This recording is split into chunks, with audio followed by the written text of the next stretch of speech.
irmãos. Gostaria de convidar os irmãos a abrirem as suas Bíblias, a Epístola de Paulo aos Filipenses, dando continuidade assim ao nossa exposição desta maravilhosa epístola.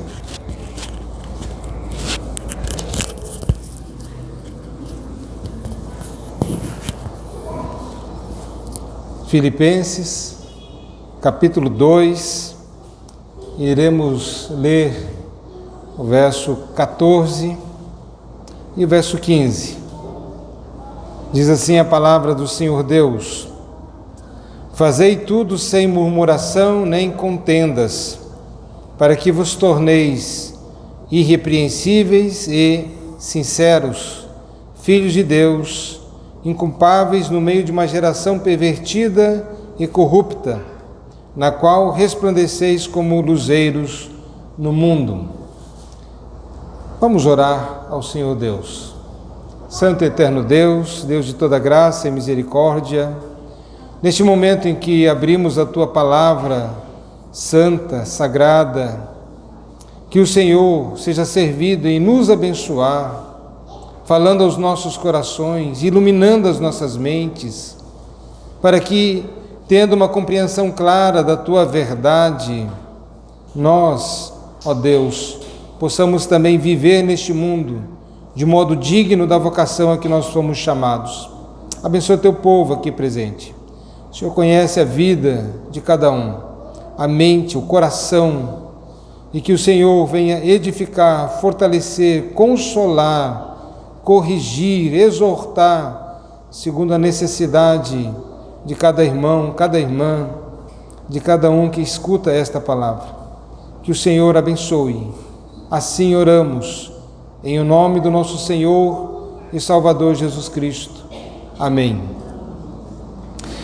Irmãos, temos considerado já nesta epístola maravilhosa quantas verdades, e tivemos estudando sobre que nós devemos desenvolver a nossa salvação com temor, com tremor, e já vimos que isso tem a ver com a etapa da salvação que envolve a santificação.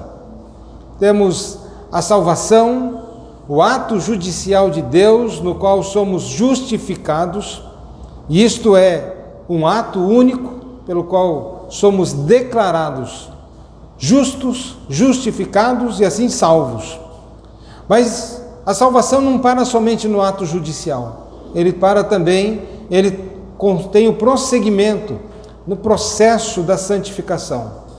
Nós fomos libertos do poder do pecado, da condenação do pecado, mas ainda devemos ser libertos da influência do pecado, desse poder do pecado sobre nós. E no final, a glorificação, que é a salvação definitiva, onde seremos também livres da presença do pecado. Pois bem, e o apóstolo Paulo está falando sobre esse aspecto da santificação. Está falando a crentes, aos filipenses, que têm demonstrado e têm evidenciado a comunhão com Deus, as evidências da graça na vida deles, e Paulo está dizendo para que eles desenvolvam a salvação com temor e com tremor. E depois vai nos dizer, como nós vimos também no versículo 13, é Deus quem efetua em vós tanto querer como realizar segundo a sua boa vontade. E consideramos também esse versículo 13.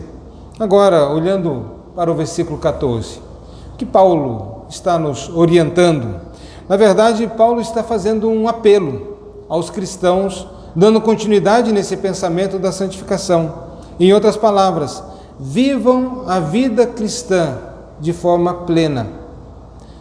Ou poderíamos dizer, não viva uma vida cristã meia boca. Não viva uma vida cristã que, às vezes, pode dar suspeitas. Será que foi salvo de fato? Mas uma vida plena no qual não há nenhuma dúvida, não resta sombra de dúvida quanto à graça habitando no coração, como sendo a habitação do Espírito, que a ação de Deus que foi dado início na justificação tem surtido efeito real na santificação, que tem demonstrado, portanto, numa vida santa, que o efeito lá no início da regeneração, na salvação, no ato judicial de Deus e justificar, está realmente operando nesta pessoa. Ela é real. Como alguém pode bater no peito e dizer, sou salvo, quando não há evidências alguma? Paulo, portanto, está apelando para os cristãos para que eles vivam a vida cristã em toda a sua plenitude, que permitam e que eles mesmos venham desenvolver de maneira que essa salvação seja uma salvação plena, perfeita. E ele vai lembrar os cristãos de Filipos acerca da natureza da vida cristã. Por que eles devem viver santamente? Por que eles devem viver uma vida santa, piedosa? Por que eles devem desenvolver esse aspecto da salvação? E ele vai lembrar de algo que é importantíssimo para nós. E devemos nós também entender. Devemos nós atentar para aquilo que o texto nos diz. No verso 15, ele vai dizer, sinceros, filhos de Deus, inculpáveis. Paulo lembra aos cristãos que eles agora não são mais filhos do mundo, que eles não estão mais na esfera de autoridade do mundo, de Satanás, mas que eles agora são filhos de Deus. E como nós vemos lá em João capítulo 1, verso 12, mas a todos quantos o receberam, Deus deu o poder de serem chamados filhos de Deus. Então percebam que não é somente a doutrina da adoção. Deus adotou, Deus agora chama para ser filho, mas Ele também concede o poder, transformando a própria natureza. É algo do qual nós, no nosso avanço doutrinário sobre a natureza divina dos filhos de Deus, resta bastante incógnitas. Como isso pode ter acontecido? Mas de qualquer maneira, o apóstolo Paulo vai falar que eles agora vivem numa outra esfera e de que eles agora são filhos de Deus. E é isso que Paulo está lembrando. Por que vocês devem viver uma vida santa? Porque o Pai de vocês agora definitivamente é Deus. E deve refletir o caráter de Deus, a santidade de Deus. Os planos e os propósitos de Deus sejam executados na sua vida. E isso é um ponto importante. Percebam, Paulo não simplesmente diz, hajam assim, façam assim. Ele faz a nós e aos cristãos de Filipos, eles nos traz a memória de que estamos agora enxertados, estamos agora ligados à videira, estamos ligados ao próprio Deus. E essa é a razão pela qual nós devemos produzir frutos de justiça, frutos de piedade, de santidade. E podemos então perceber que o Evangelho não trata somente de uma mudança superficial, como que dizendo, ei, faça isso, não faça isso, vamos dar a listinha, e vai fazendo. O crente é aquele que faz isso, não faz isso, veste assim, assim, assim, não veste assim, assim, assim, e começa então a dar a listinha do pode e não pode. Não, o cristão está muito além disto. Ele é o resultado de uma ligação que ele tem com Deus. E podemos então dizer o que seria essa exterioridade e essa interioridade.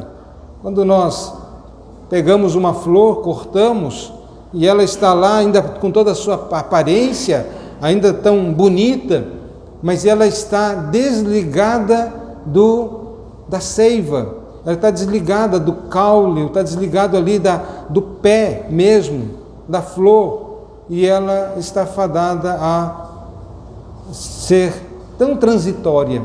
Ao passo que a outra que está ainda na terra, está ligado à planta, ela ainda obtém o vigor, a vida, a alimentação que é própria disto.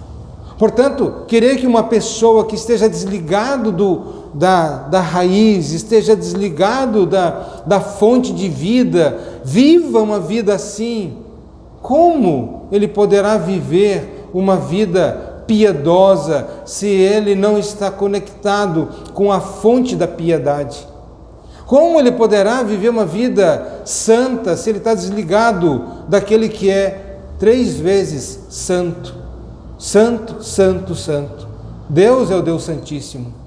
Mas ao passo que Paulo está lembrando, vocês são filhos de Deus, vocês estão ligados agora a Deus.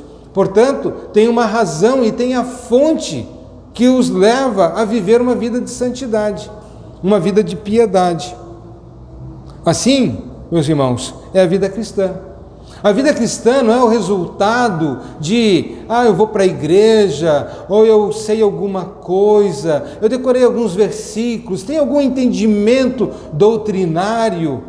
Vida cristã é vida cristã, é ligação com o autor da vida. Há uma ligação agora, que outrora éramos bastardos, mas agora somos filhos. Mas não somente uma ligação por adoção, uma questão nominal, mas uma questão que foi nos dado a natureza, foi nos concedido algo diferente. E agora temos então todas as razões e possibilidades para vivermos essa vida.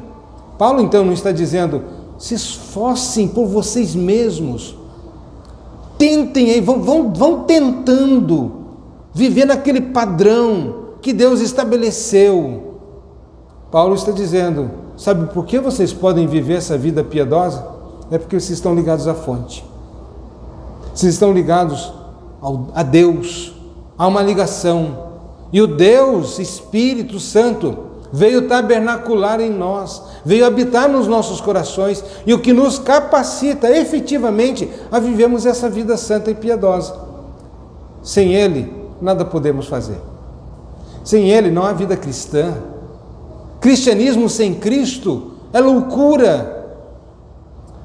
E a grande tragédia é que há muitas pessoas que são cristãs nominais, destituídos da fonte, destituídos de Cristo. Não há vida cristã sem Cristo. Não há nem esperança da glória sem o autor da glória, sem Cristo. Não há possibilidade alguma. Mas, portanto, o apóstolo Paulo está dizendo que essas verdades aqui só são possíveis para os cristãos. Só são possíveis para os verdadeiros nascidos de novo. Aqueles que foram adotados, enxertados, que agora se tornaram receptáculos do Espírito Santo, habitação do Espírito Santo. Só pode ser verdade para esses. Paulo, portanto, não está dizendo aqui de um modo geral, vivam sem murmuração, nem contenda, se esforcem por isso. Ele está dizendo, sabe por que vocês podem viver assim? É porque vocês têm algo diferente. E só vocês podem viver desta forma. Vocês também receberam o poder do alto para viverem desta forma.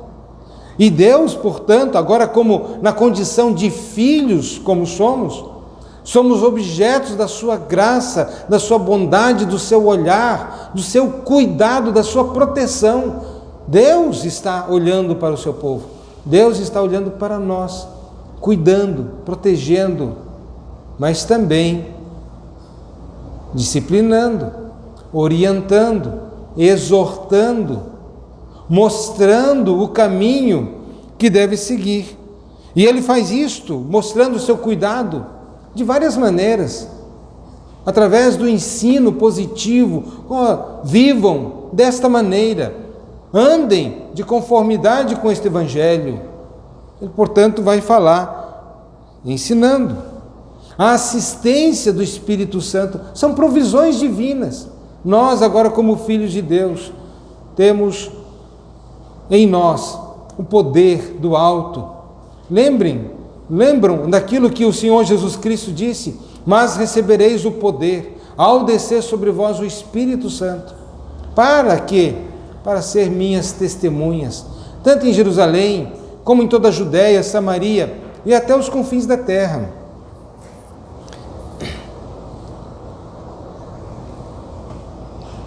E lembrando, esse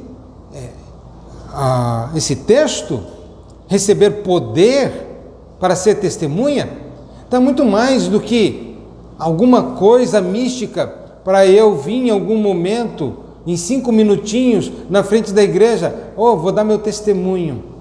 As pessoas, a Bíblia não diz que nós devemos dar testemunho. A Bíblia diz que nós devemos ser testemunhas.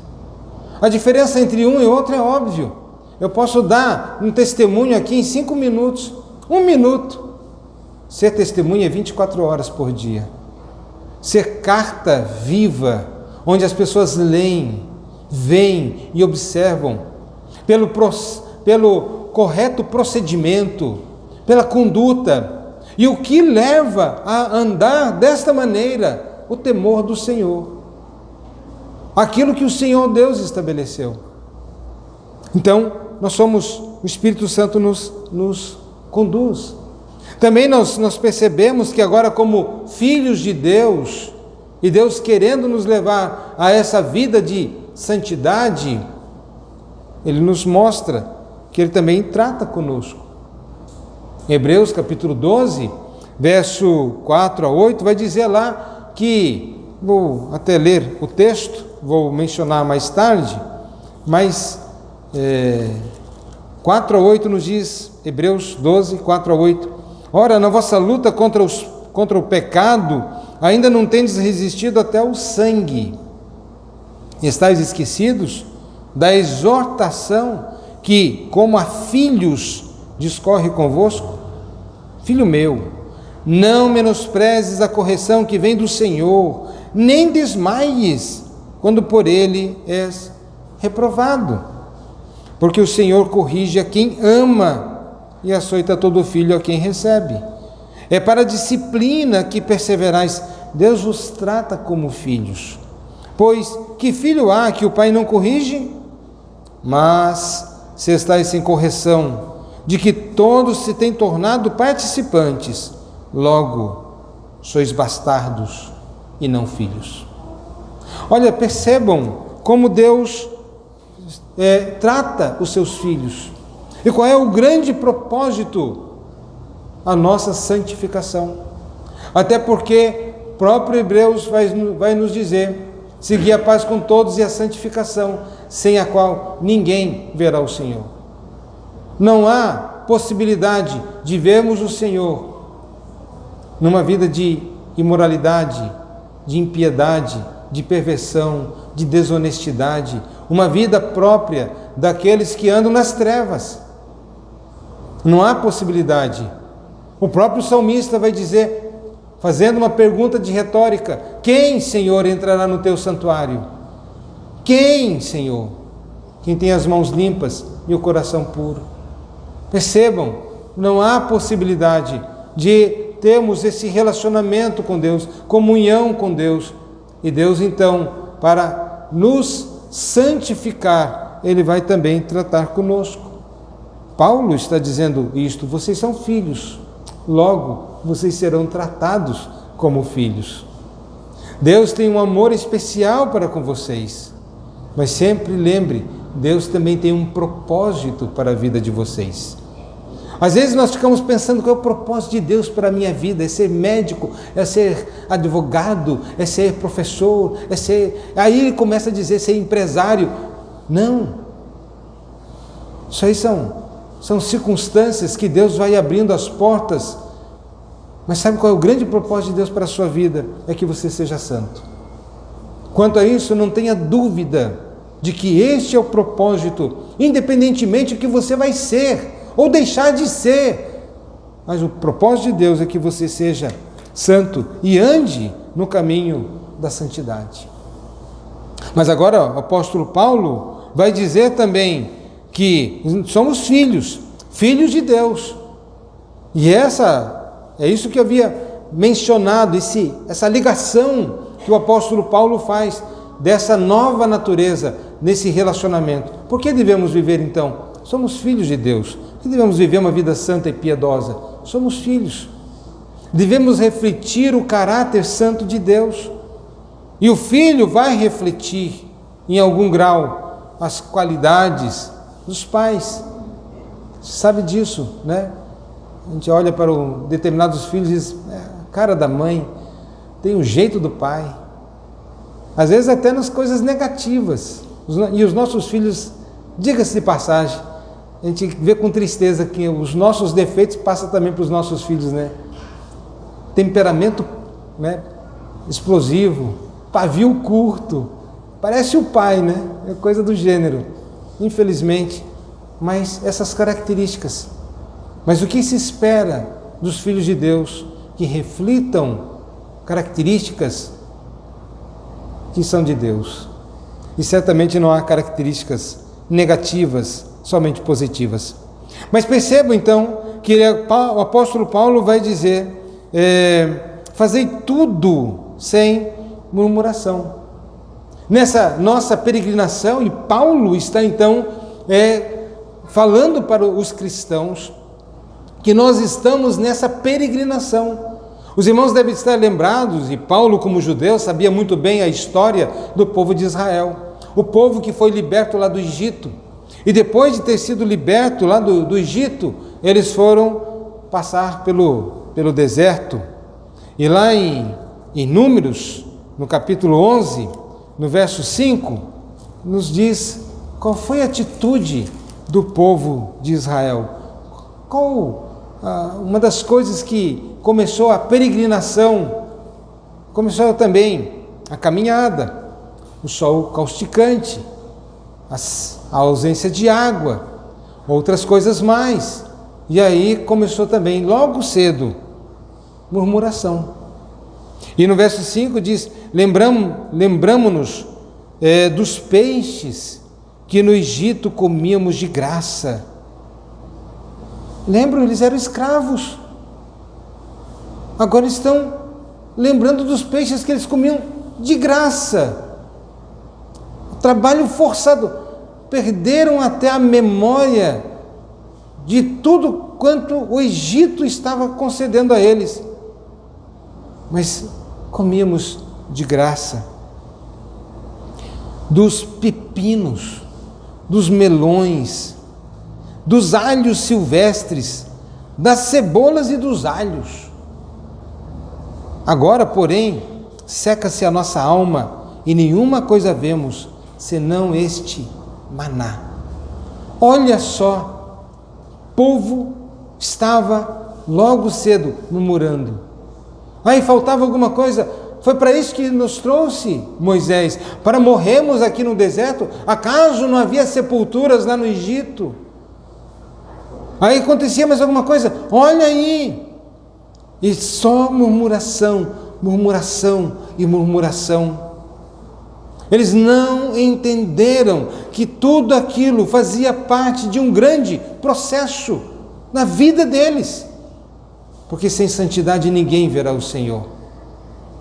Eles estavam na escola de Deus, estavam sendo como que desnudados, para verem o que estava no coração deles, para que também pudessem tratar dessas coisas. Sabe por que Deus permite que coisas ruins aconteçam conosco? Sabe por quê? É porque Deus está tratando, está nos desnudando. É porque quando coisas acontecem, nós manifestamos quem de fato somos. Sai logo as nossas garrinhas. Mas de outra maneira, nossas garrinhas ficariam ali ocultas. Ninguém veria, nem nós mesmos. Achamos, eu sou bom, até que você é colocado em determinadas circunstâncias. E então você vê o que você de fato é. Como marido, como mulher, como esposa, como filho, como filha, como cidadão, como no relacionamento interpessoal. Aí você mostra toda intemperança, toda falta de domínio, toda falta de controle. E depois ainda tem gente que diz, eu sou assim mesmo. Mas não. Deus nos chamou para vivermos uma vida diferente. E Deus quer mudar aquilo que não convém aos santos. E por isso Ele conduz para o deserto, para a peregrinação. E por isso Paulo está dizendo aos cristãos, aos filipenses, dizendo, não murmurem na vossa peregrinação, porque vai acontecer, não é? Será que vai? Vai acontecer situações difíceis. Vai acontecer oposições. Vai acontecer circunstâncias na família. E aí eu posso ter duas reações. Ó Deus, me ajude a ser crente, me ajude a ser santo, ou então mostrar todas as minhas garras. Comigo ninguém faz. Deu, levou. E coisa assim. Eu sempre lembro de um caso que eu tentei ajudar, de uma senhora, que a justificativa dela sempre era, eu não tenho sangue de barata. Eu disse, minha irmã, você é crente, você não pode, não. Mas, então, prestem atenção, Paulo está dizendo, olha, cuidado. E como é que a murmuração acontece? Que eles começaram a perguntar, por que Deus permitiu isso? Por que Deus está permitindo perseguição? Por que Deus está permitindo a doença na minha mãe, no meu pai, num ente querido? Por que Deus me trouxe a este lugar? Por que Deus permitiu essa situação? Por que Deus não me livrou dessas circunstâncias?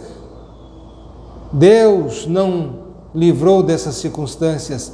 Deus não somente não livrou das circunstâncias, como Deus conduziu a essas circunstâncias para que o coração fosse tratado. Para que fosse tratado. Percebam como nos diz Deuteronômio capítulo 8, verso 3 e o verso 4. Percebam que Deus nos fala através de Moisés, verso 3 e 4 de Deuteronômio capítulo 8. Ele te humilhou. Ele quem? Deus. Ele te humilhou, te deixou ter fome. Olha a teologia da prosperidade que não aceita isso. Não aceito isso. Ordeno, eu decreto, eu declaro, eu não posso aceitar. Mas percebam o que nos diz o texto. Ele te humilhou, te deixou ter fome, te sustentou com maná. Percebam, 40 anos comendo maná, né? Peregrinação no deserto. É por isso que eles diziam, estamos com saudade até da cebola, até do alho. E lá era de graça, 0,800. Aqui, só um maná. Mas sabe o que eles estavam desprezando? Eles estavam desprezando mais do que o maná. Porque o maná é um tipo de Cristo. Eles estavam dizendo, só Cristo? Cadê a graça da vida? Eu quero diversão, eu quero coisa boa. Só Cristo, só Cristo. Mas ele continua. Ele guiou no deserto esses 40 anos para te humilhar, para te provar, para saber o que estava no teu coração. Meus irmãos, quer conhecer alguém de verdade? Por que às vezes namorado engana a namorada? Porque sempre é aquele momento mais sublime, mais legal. Vai ver naquele momento difícil. Você vai conhecer a pessoa que está por trás daquele rostinho bonitinho muitas vezes. Você vai conhecer a natureza. Muitas vezes o egoísmo, a arrogância, um coração mau. Por trás daquelas gentilezas que você não vê em outro momento. Para mostrar, para revelar, para saber o que estava no teu coração. Se guardarias ou não os seus mandamentos. Ele te humilhou e te deixou ter fome e te sustentou com um maná que tu não conhecias, nem teus pais o conheciam, para te dar a entender que não só de pão viverá o homem, mas de tudo o que procede da boca do Senhor viverá o homem. Eu não li, mas na verdade era o verso 2 e o verso 3, tá, irmãos? Então, recordar-te-á de todo o caminho pelo qual o Senhor teu Deus te guiou no deserto, estes 40 anos, para te humilhar, para te provar, para saber o que estava no teu coração. Olha o propósito. Agora o apóstolo Paulo está dizendo aos cristãos: fazei tudo sem murmuração. Vocês estão numa peregrinação agora. Vai surgir momentos difíceis. Vai ter um momento que não vai ter água, só seca. Não vai ter a comida, vai ter dificuldade, vai ter oposições. Parece que às vezes a vida se torna uma tormenta, uma fornalha, que você é lançado nela, e você fica, e agora? E começa então a dizer: por que, Senhor? Eu não aceito isso. E começa a murmurar, começa a reclamar. Fazei tudo sem murmuração. A murmuração é o resultado da ausência de fé, ou da falta de fé. Porque ele não consegue crer no Deus provedor. Ele não consegue crer que Deus é um Deus que controla e rege todas as coisas de tal maneira que nenhum pardal cai ao solo sem que Deus permita. Ele diz isso da boca, ele sabe de cor, desde quando era criança na escola dominical: nenhum pardal cai ao solo sem que Deus permita. Mas quando começa a surgir coisas na sua vida, parece que esse conhecimento foi para o ralo, porque alguma coisa está errada. Não, isso não pode ser. Irmãos, talvez quando a vida te der essa reviravolta e as coisas começarem a acontecer e parece que há um caos, você precisa parar e perguntar: não, por que, Deus? Mas para que, Deus? O que o Senhor quer revelar na minha vida? O que o Senhor quer tirar do meu coração, que nem eu sei? Lembre, Deus faz isso para revelar aquilo que está no coração. Como você trata uma coisa que você não sabe que existe? É quando ele é colocado à vista. Na filosofia se diz que não há mudança enquanto você não coloca o seu mundo ao avesso. Para que eu vou mudar? Está tudo tão muito bom, está tudo tranquilo, tudo legal, está tudo dentro da ordem. Para que mudar? Mas quando faz isso, a sua vida, você diz: eu pensei que estava tudo bem, eu pensei que estava tudo jóia. Agora, Senhor, eu sei, estou vendo as mazelas do meu coração, como eu sou mau, Senhor. Ninguém vai a Deus enquanto não vê a feiura do seu coração. Para que você quer um Salvador, se você é tão bom?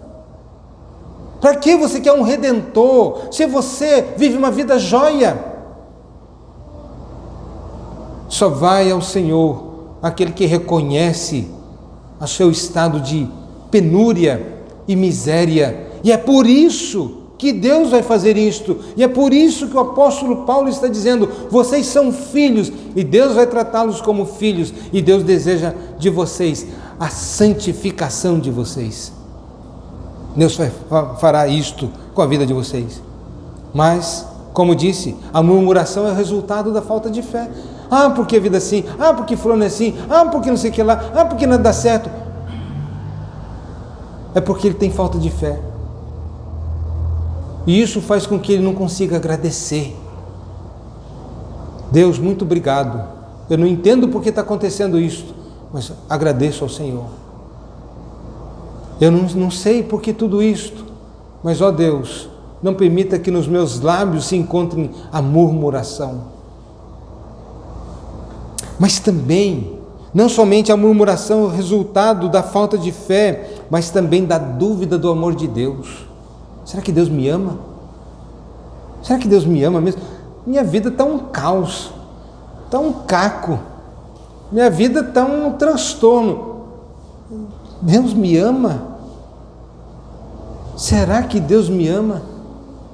E ele então começa a murmurar. Ele está duvidando agora que Deus o ama. Percebam. Ele vai cada vez mais se afundando. A murmuração, portanto, é o resultado disto. E o que Deus está dizendo? Percebam o texto que nós lemos em Hebreus.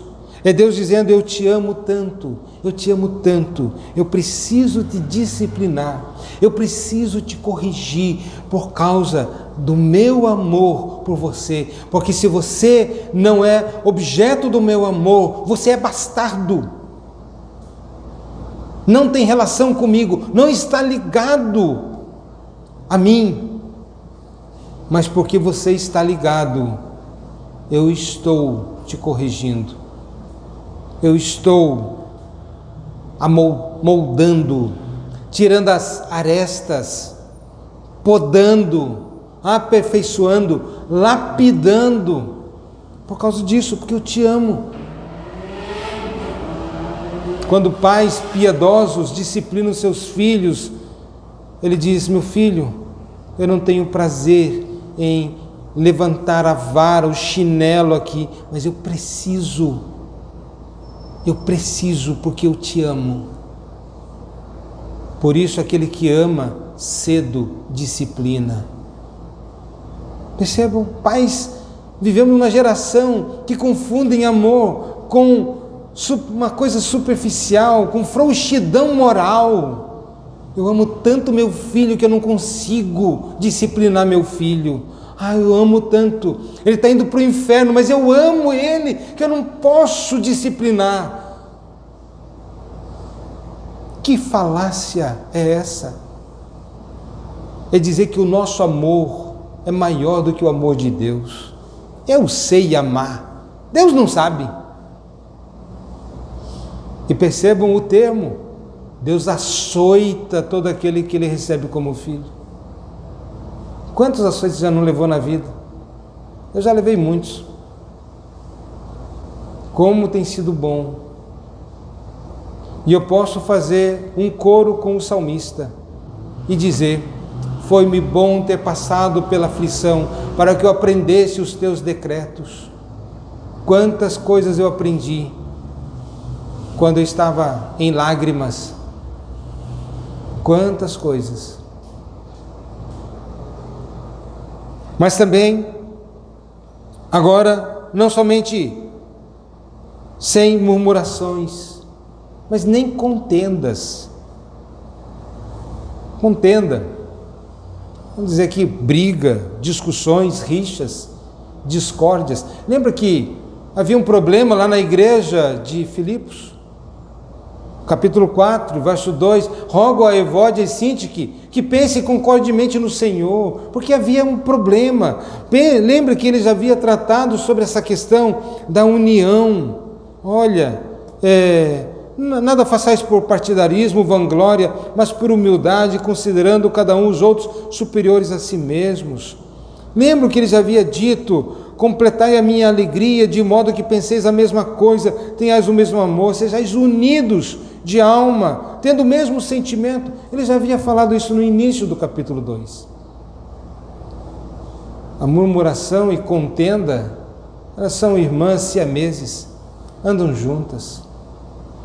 A murmuração é aquela atitude onde a pessoa diz: e o meu direito? E eu vou brigar pelo meu direito. Eu vou discutir,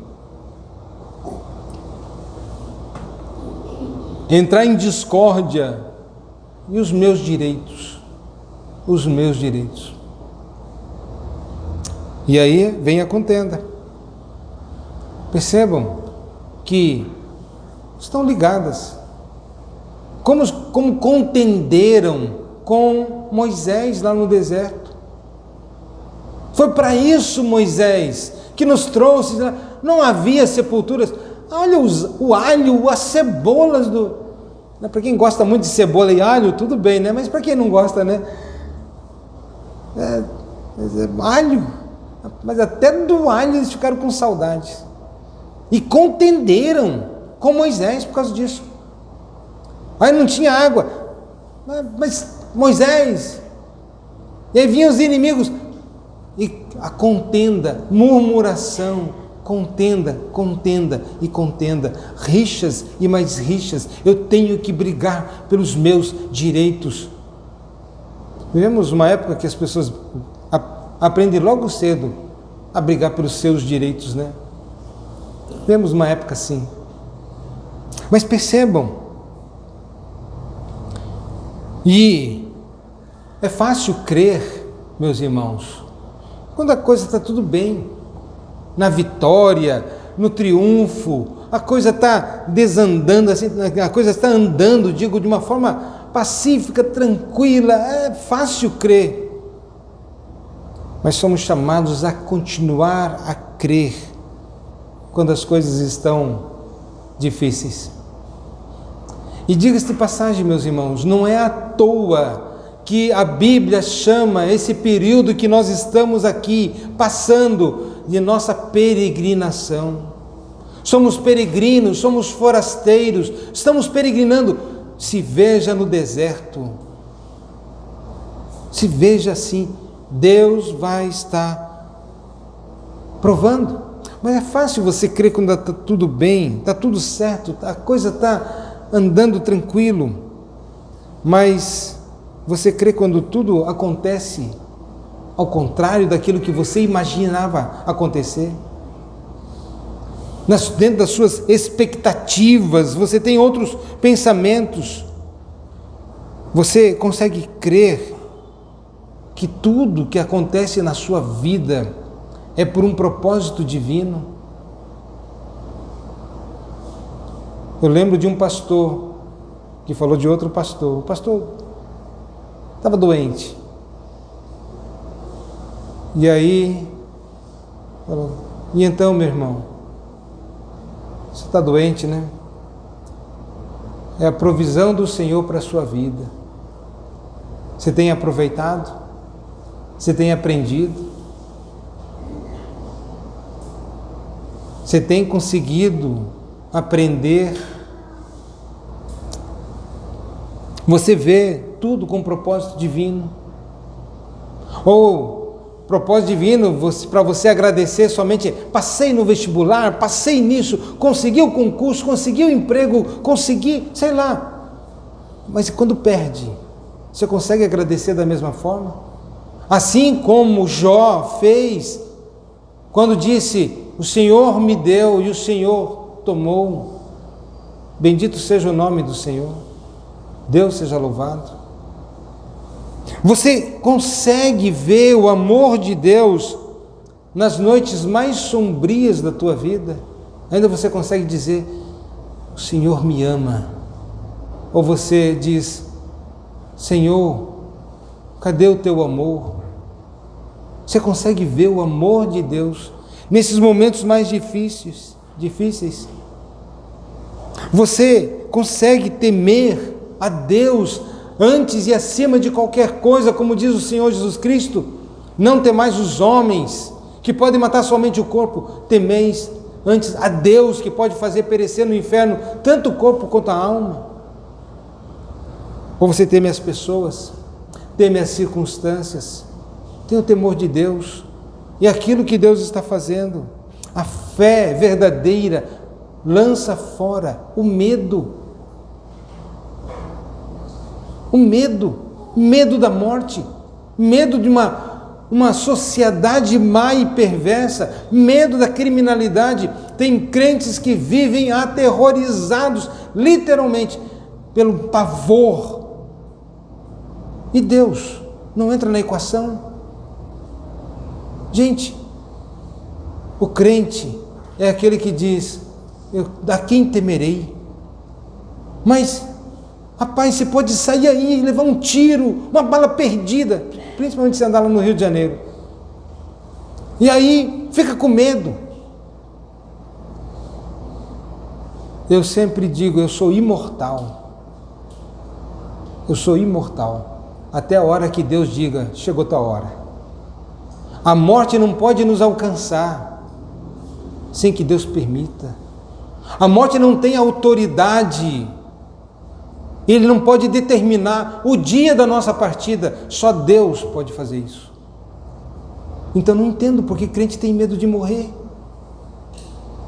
Eu não entendo porque crente demonstra uma fraqueza de fé. Atemorizado, eu vou entrar na minha casa, vou não sei o que lá e pá. Gente, eu me recuso, porque existe um Deus. E se entrar? Entrou. É para me ensinar. Eu vou orar: Senhor, o que o Senhor quer me ensinar com isso tudo? Será que meu coração não está muito apegado mesmo a essas coisas? E Deus, deixa eu ver aí, qual é a tua reação? Porque doente a gente fica quase sempre, né? Quase sempre. É para mostrar que nossa fragilidade, mostrar que somos feitos de carne e osso. Não há lugar para o orgulho, a arrogância, a jactância. Estamos aqui hoje, amanhã podemos estar debaixo da terra. E Deus nos ensina, através até da doença, a dizermos: Senhor, eu sou um mero homem mortal. Mas também, meus irmãos, a murmuração causa, sabe o quê? Desânimo. Por que Paulo está dizendo, não andem murmurando, que vai ocasionar discussões, brigas, discórdias, dissensões, mas também vai causar desânimo. E você desanima os outros. A vida está assim. Meus irmãos, eu sei que deixa eu dizer uma coisa, eu sei que o pastor tem que estar inteirado da vida dos irmãos, das dificuldades dos irmãos, para poder orar, ajudar, aconselhar. Mas o que se espera dos irmãos é que consiga, exatamente nos tempos difíceis, nas horas sombrias da alma, dizer: eu estou bem com Jesus, sou feliz com Jesus, meu Senhor. A vida está um caco, mas eu sou feliz com Jesus. Que coisa tão preciosa, consoladora, animadora. Você se anima na fé dos irmãos quando você vê lá o irmão tá ali num leito de hospital. E eu já contei o caso do meu amigo de infância, com leucemia, crente. As pessoas iam lá para consolá-lo, saíam consoladas. Olha a diferença.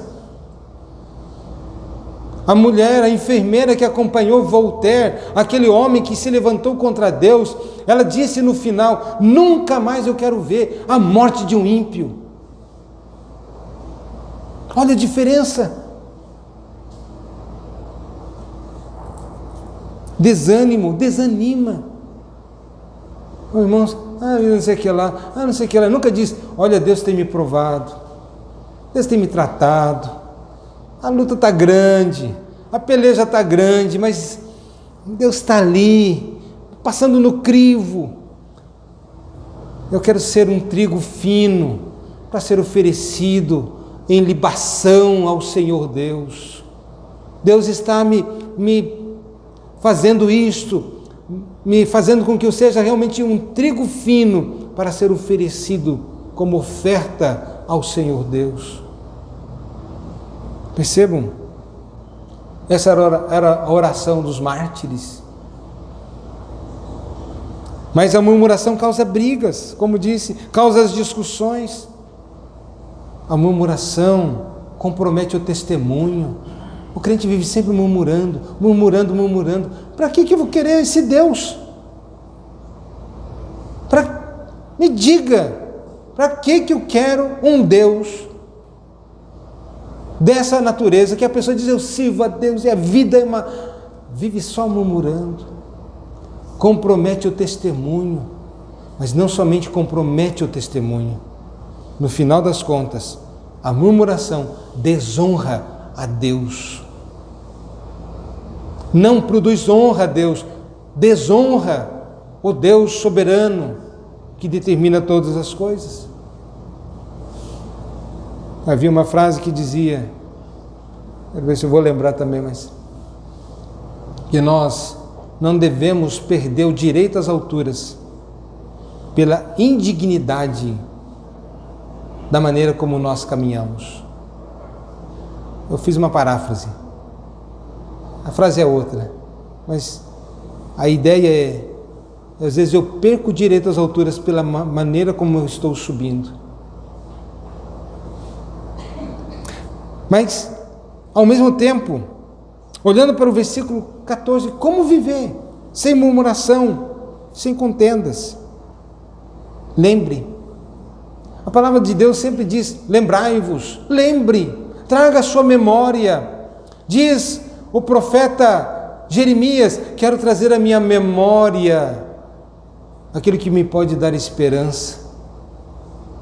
E a primeira coisa que ele se lembra, as misericórdias de Deus são as causas de nós não sermos consumidos. Traga a sua memória. Sempre lembre, meus irmãos, eu estava na época de seminário, passando pelo um momento da noite da alma, de angústia, e eu como orando ao Senhor, e comecei a trazer à minha memória quem Deus é.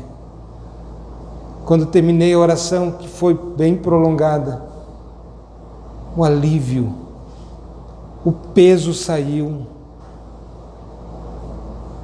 Não era mais eu que estava lutando, era Deus. Então lembre do caráter de Deus. Se você está passando por isso, Deus é reto, Deus é justo, Deus tem um propósito, Deus é soberano. Lembre de Deus.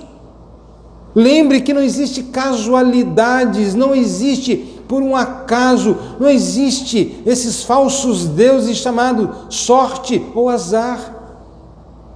Não existe. Existe um Deus da provisão, de maneira que nada acontece na nossa vida sem a permissão do Altíssimo.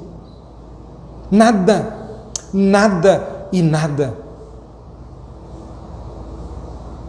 Lembre, quando você estiver debaixo da disciplina do Senhor, lembre da paternidade de Deus, porque Deus está te corrigindo, para você ser aperfeiçoado, ser santificado, para que você seja realmente um crente cujas escórias, mazelas, nódoas sejam retirados e resplandeça a glória de Cristo na sua vida. Lembre disto, da paternidade divina. Lembre que Ele é o Salvador, Ele é o Remidor, e para que Ele possa tratar com seus pecados, Ele tem que muitas vezes aflorar aquilo que é de mais mal e perverso na sua vida, para que Ele retire. Ele é o Salvador, mas como Ele poderá nos salvar de pecados que nem nós sabemos, como é a minha índole, a minha natureza, meu caráter. Quantas pessoas dizem, eu sou assim mesmo, mas é para ser assim mesmo, indo para o inferno. Deus quer tratar para que você não seja assim mesmo, porque nós já sabemos como nós somos. Eu não preciso dar um diagnóstico, nós somos mal mesmo, nosso coração é mau, e mesmo tendo já sido justificado, Ele está dizendo, nós precisamos ser tratados no nosso coração. Então percebam, Deus está tratando, Ele é Salvador, lembre disto, e para Ele tratar as feridas, Ele precisa revelar as feridas. Lembre da grandeza de Deus, lembre de que os caminhos do Senhor não são os nossos caminhos, que os caminhos de Deus são mais altos que os nossos caminhos. Então não tente ensinar a Deus como Ele tem que fazer, se submeta à sabedoria divina. Tem gente que quer ensinar Deus como Deus tem que agir. Lembre que Deus tudo vê, tudo vê. Nós vemos aqui, somos míopes, somos cegos, Deus vê muito além. E às vezes nós queremos questionar a visão de Deus. Não podemos entender o caminho do Senhor, mas nós podemos aceitar o caminho do Senhor. Nós não vamos entender por que o Senhor está fazendo assim, mas eu posso dizer, Senhor, continue a fazer aquilo que é necessário para que eu seja santo e piedoso. Lembre também do interesse de Deus pela sua santificação. Se há alguém que está interessado na sua santidade, é o Altíssimo, é o Senhor Deus. Ele está interessado que você seja santo, porque Ele quer ver você do lado dEle, porque sem santidade ninguém verá o Senhor. Perceba então como Ele está interessado na sua santidade. Às vezes é certo que nós gostamos de determinadas coisas, estamos acomodados, é tão bom isso, né? Minha vida assim, está tão legal, tão joia, eu não vejo o erro. Mas Deus consegue ver aquilo que nós não conseguimos ver. E o interesse de Deus não é na nossa saúde física, não é na nossa prosperidade material. Embora Deus, tudo Ele faz, tudo está debaixo da soberania de Deus. E eu não sou contra a riqueza, sou contra a idolatria, não sou contra a pessoa ser saudável, eu sou contra, e a Bíblia é, quando o homem é senhor de si mesmo, ele é o seu próprio Deus. É isso que é o problema. Mas, percebam, Deus Ele quer tratar nossa alma. Também, meus irmãos, Deus quer a nossa glorificação. Lembre que Deus quer que você habite no céu. Mas para habitar no céu, você precisa estar adequado para o céu.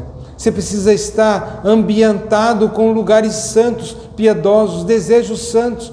Imagine você ser colocado num lugar que não é o seu ambiente.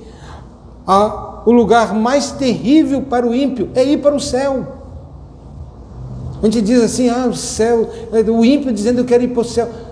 Gente, quem não ama a santidade aqui, vai amar no céu?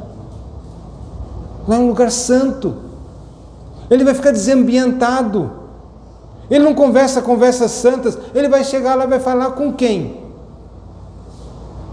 Vai falar o quê?